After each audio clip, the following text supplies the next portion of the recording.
السلام عليكم ورحمة الله وبركاته. في الفيديو ده إن شاء الله هنناقش موضوع الهيموبسيس. هو كان نازل في ملف التجميع بتاع كور 2. أعتقد الجداول كانت سهلة، ولكن هنحاول نبسطه أكتر في الفيديو ده إن شاء الله. كلمة هيموبسيس يعني في 3، كل حاجة مضروبة في 3. الأسباب هتلاقي عندك جدول من 3 عواميد. investigation كذلك. المانجمنت عمودين، ولكن في العمودين دول هنقسم كل حاجة ل3 برضو. الديفرنشال اوف هيموبسيس 3 عواميد. وآخر حاجة هي الانديكيشن اوف انتيوبيشن في حالة هيموبسيس. جميل. لو جيت برضه تتكلم عن اللايف ثريتنينج هيموبسيس فبرضه هتلاقي عندك 3 حاجات. جميل. فهيموبسيس يعني في 3. اوكي. اسباب الهيموبسيس عندك 3 عواميد: اسباب بالمونري، اسباب كارديوفاسكولار، واسباب جنرال. الاسباب البلمونري عندك 3 انف و3 اي. 3 انف يعني انفكشن، انفاركشن، انفلتريشن. 3 اي ايديوباثيك، اميون، اتروجينيك. حاول تسيستم كل حاجه لهذا النمط.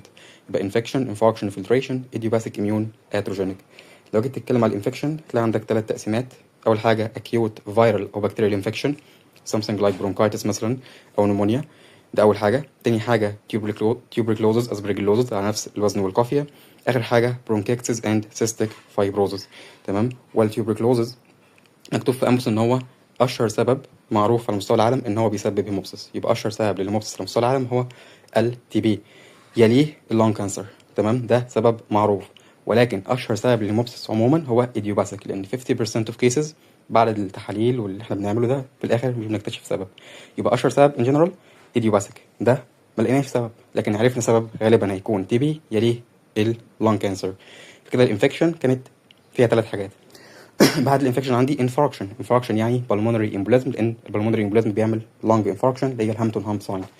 انفلتريشن يعني مالجنسي، اللي هو اللون كانسر اللي كان second most common cause. ده كده ايه؟ infection, infarction, infiltration.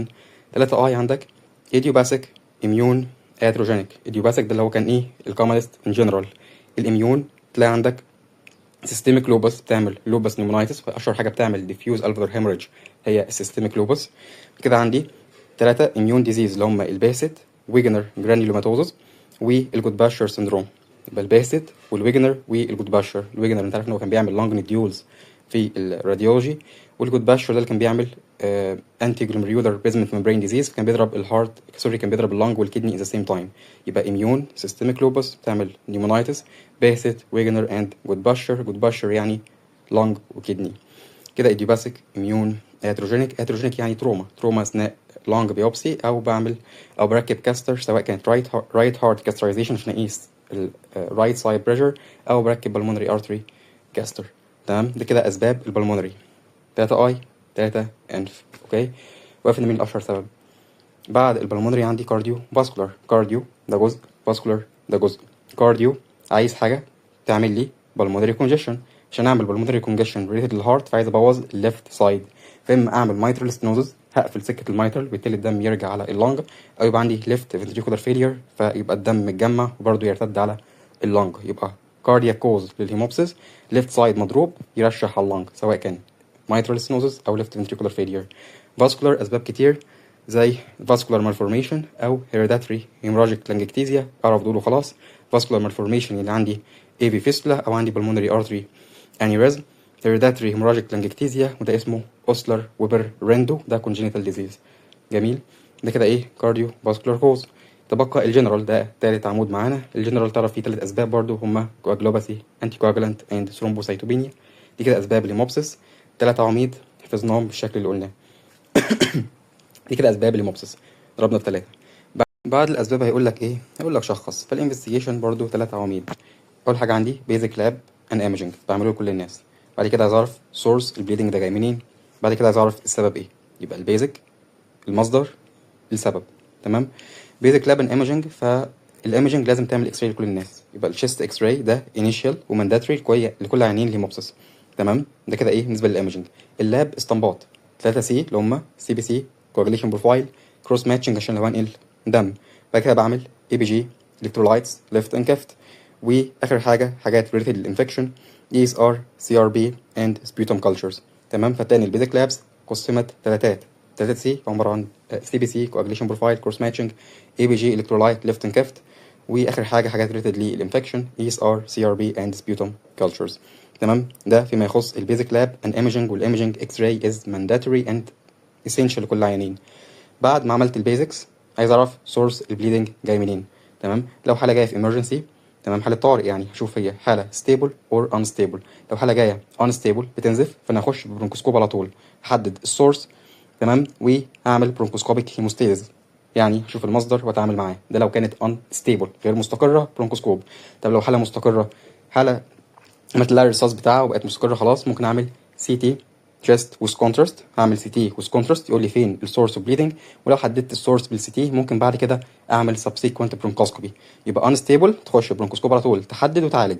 stable مستقره معاك ممكن تعمل سي تي with contrast، وبناء على السي تي بعد كده تعمل برونكوسكوبي. ده لو كانت حاله ماسيف هيموبسيس. تمام، ده لو كانت حاله نون ماسيف جايه لك في الاوت بيشنت كلينيك، كده كده عملت ايه في الاول؟ قلت لازم تعمل تشيست اكس راي انيشال اند مانداتوري. فانت عملت اكس راي، لقيت فايندنج تتعامل معاه بناء على ذلك، سواء تعمل سي تي فيما بعد او برونكوسكوب. لقيت التشيست اكس راي كانت نورمال، ما فيهاش اي حاجه ممكن تفكس. تمام، فالنون ماسيف هيموبسيس بيكون اكوردنج للاكس راي فايندنج اللي انت عملتها في الاول. ده فيما يخص السورس. قسمته ماسيف اتعاملت معاه انستيبل وستيبل، نون ماسيف يعني اوت بيشنت كلينيك عملت اكس راي كده كده في الاول، بناء على الاكس راي هتعامل فيما بعد. بعد ما حددت السورس عايز اعرف السبب، والسبب عشان اشخصه محتاج لاب وايمجنج. الايمجنج ممكن اعمل سي تي بالمونري انجيو لو انا شاكك فيه انفاركشن يعني بالمونري امبلازم. ممكن اعمل سي تي شيست لو انا شاكك فيه انفكشن او انفلتريشن. فتلاقي الايمجنج المكتوب ده خاص باول 3 انف اللي هم انفكشن انفاركشن انفلتريشن. الانفكشن والانفلتريشن عملت لهم سي تي، والانفاركشن عملت له سي تي بالمونري انجيو. بعد الايمجنج بعمل لاب. اللاب 3 برضه، بعمل مايكرو بيولوجي، سيرولوجي اند كارديو بالمونري فانكشن. مايكرو بيولوجي نعمل بلاد اند سبيتوم كلتشر فور انفكشن لما النمونيا يعني. اسيد فاست سمير فور تي بي. كده كده باخد سبيتوم سامبل، تمام، بعمل لها سمير وكلتشر. السمير اعمل لها جرامستين واسيد فاست. الجرامستين لاي بكتيريا، والاسيد فاست فور تي بي. الكلتشر تمام، هزرعها فور اي بكتيريا، ولو عايز تشخص تي بي تحديدا بعمل ليمونستاين جينسن ميديا او الباكتيك كلتشر. تمام، فاول حاجه دي مايكروبيولوجي عباره عن سبيتوم سامبل بعمل لها سمير وكلتشر. الاميونولوجي او السيرولوجي ده ريتد للاميولوجيكال كوزز اللي هم دول. لا عندك سيستميك لوبس اعمل لها انتي نوكلير انتي بودي. عندي ويجنر اعمل له سي انكا. تمام، الويجنر دي بدايتها دبليو، بقلب الدبليو بخليها سي. دي كده بص دبليو، شقلبتها كده بقت سي، فاعمل سي انكا للويجنر. الجود باشر سندروم من اسمه قلت ان هو انتي جلوميريولر بيزمنت ممبرين ديزيز، فاطلب انتي جلوميريولر بيزمنت ممبرين انتي بودي بس. ده فيما يخص الاميونولوجي. عملت ANA for systemic lupus، سي انكا for ويجنر، والجي بي ام for جود باشر. بعد ما عملت مايكروبيولوجي اند سيرولوجي هعمل كارديو بالمونري فانكشن. بالمونري فانكشن يعني سبيرومتري. كاردياك فانكشن الايكو يعتبر اصلا ايميجنج ولكن عديها.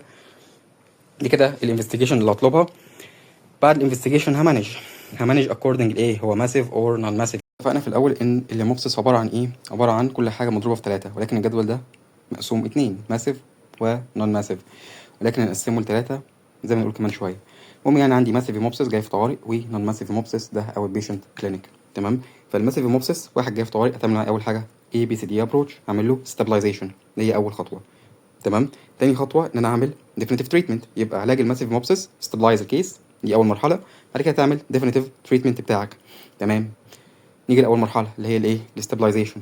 ABCD ابروتش اللي انت عارفه. هناخد الاي والبي مع بعض، تمام، وناخد السي لوحدها، ده اللي هنتكلم عنه النهارده. فالاي بي مع بعض يعني هعمل اير واي مانجمنت اند ريسبيراتوري سبورت، وده هتلاقيه في 3 حاجات اللي هو الاير واي اند ريسبيراتوري سبورت. بعد كده هعمل سيركيلاتوري سبورت، immediate hemodynamic سبورت، وده برده فيه 3 حاجات. تمام، فاول حاجه اعمل استابلايزيشن عباره عن اي بي سي، الاي والبي مع بعض اللي هو اير واي مانجمنت اند ريسبيراتوري سبورت، والسي اللي هو الهيمودايناميك سبورت. قلنا 3 و3. الاير واي سبورت عباره عن securing الاير واي، بتدي supplemental oxygen وتعمل lung isolation. يبقى securing airway supplemental oxygen and lung isolation. securing airway لو حسيت العين ده compromised، لو لقيت عندي في حاجه اسمها indication of intubation نتكلم عنها كمان شويه.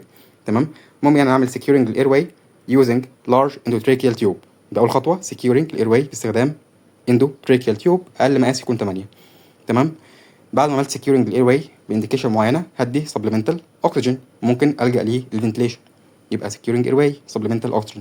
تالت خطوه ان انا اعمل lung isolation. انا عندي lung بتنزف اللي هو unilateral hemolysis، يعني lung بتنزف ولانج تانية سليمه، فانا عايز ابعد البلاد ان هو ما يوصلش لللانج التانية السليمه، بحيث العيان يعيش يتنفس بلانج واحده على الاقل. فعشان اعمل lung isolation نبدا اول حاجه بحاجه خفيفه conservative، نخلي العيان ينام كلاترال ديكيوبتس على البليدنج لونج، خلي اللونج اللي بتنزف تمام تبقى نايمه لتحت، بحيث بتاثير الجرافيتي الدم ينزل لتحت ما يطلعش لفوق يروح على الاذر لونج. فاول حاجه خطوه بسيطه في اللونج ايزوليشن، انيشال ستيب لاترال ديكيوبتس، بشرط تكون البليدنج لونج اللي بتنزف هي اللي على الارض. تمام. بعد ما عملت اللاترال ديكيوبتس اخش اعمل ديفينيتيف ايزوليشن باستخدام حاجه من اتنين، يا اما انتيوبيشن يا اما فوجرتي كاستر اللي هي بقى عباره عن برونكال بلوكر. يبقى هعمل انيشال ستيب لاترال ديكيوبتس، بعد كده هعمل عزل ديفينيتيف. ازاي يا سيدي؟ حاجه من اتنين، يا اما برونكال بلوكر يا اما انتيوبيشن. ايه الفرق؟ الفرق لو انا هعمل ايزوليشن باستخدام اندوتريكيال تيوب فهخلي الاندوتريكيال تيوب تخش في المين ستيم برونكس بتاعت الهيلسي لونج. الانتيوبيشن ده التيوب هدخل من خلالها هواء، وانا عايز انهي لونج تتنفس؟ اللونج السليمه، فادخل ادخل الاندوتريكيال تيوب في اللونج السليمه بحيث اتنفس. طب لو عايز اعمل لونج ايزوليشن باستخدام الفوجرتي كاستر اللي هي البالون بلوكر، البالون بلوكر عباره عن ايه؟ عباره عن تامبونات، حاجه بوقف بيها النزيف. عشان اوقف النزيف هوقف النزيف في البليدنج لونج. يبقى بكل بساطه تيوب تتركب فيه الرئه السليمه عشان اتنفس، برونكال بلوكر يتركب في الرئه اللي بتنزف عشان اوقف النزيف واعزله عن الرئه السليمه. ده كده ايه؟ اير واي مانجمنت. ثلاث حاجات: سكيور، سبلمنتال اوكسجين، لونج ايزوليشن. الهيمودايناميك سبورت ثلاث حاجات برضو. ثلاث حاجات عباره عن ايه؟ انا بعمل فلويد رصاص، ممكن الجا للدم كمان اعمل بلاد ترانسفيوجن. اول حاجه رصاص بفلويد او بلاد.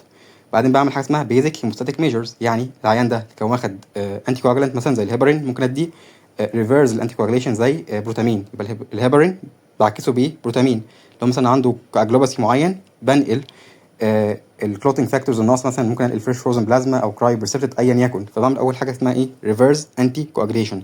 او ممكن استخدم هيموستاتيك ميجرز لايك ترانكساميك اسيد. تمام. يبقى اول حاجه عملت ايه؟ رصاص بفلويد وبلاد.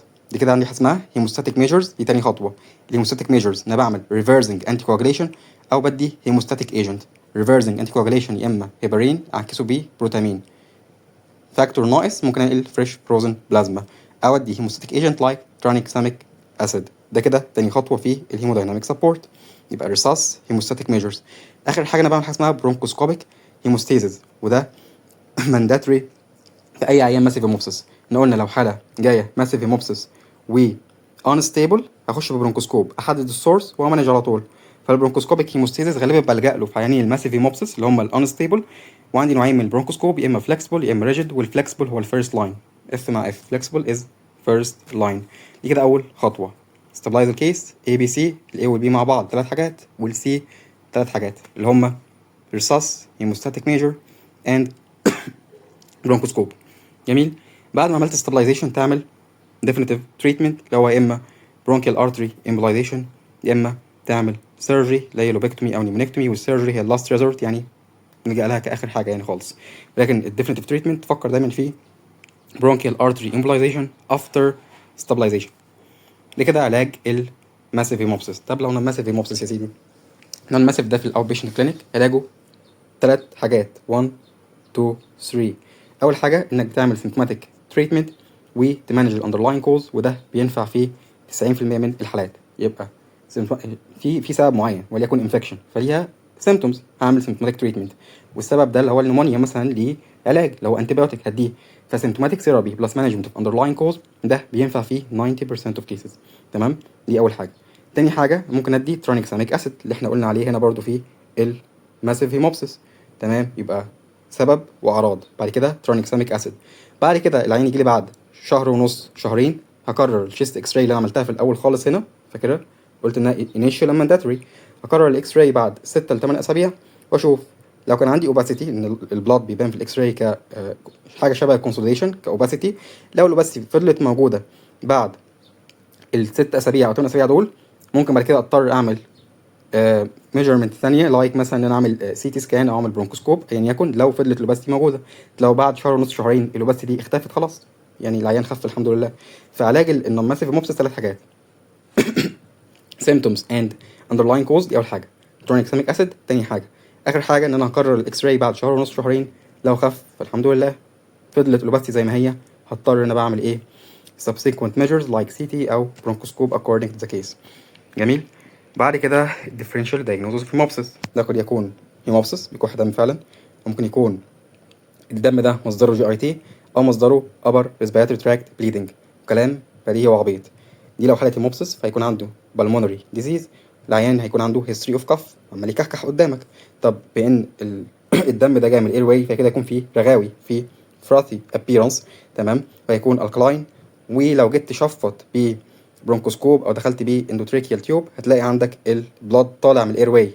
يبقى الهيموبسس كلام بديهي، عندي بالمونري كوز كان بيكحكح جاي من الاير واي، يبقى كده عندي رغاوي، هواء يعني او فقاقيع. ولو دخلت ببرونكوسكوب او تراكيال سكشن، هلاقي الدم طلع من الاير واي، طلع من الاير واي يبقى هيموبسس اكيد ان شاء الله. وده الكلاين بي اتش. على النقيض جي اي تي بليدنج، اكيد عندي جي اي كوز ليفر ديزيز. ليفر ديزيز ده بيكون ليه ستجماتا كده بتبان على الجسم، فهتبان في الاكزامينيشن. بما ان الدم ده جاي من الجي اي تي وتعرض للاسيد، هيكون لونه كوفي جراوند اللي هو الاسيد هيماتين. جاي من الجي اي تي اكيد هتلاقي اكل اللي هو الفود ظاهر معاك في البلاد. ده لو جيت تشفط بنيزوجاستريك تيوب، اكيد مصدره جي اي تي. يبقى كلام عبيط. بص ده هتلاقي جاي تراكيال سكشن، ده نيزوجاستريك سكشن، تمام.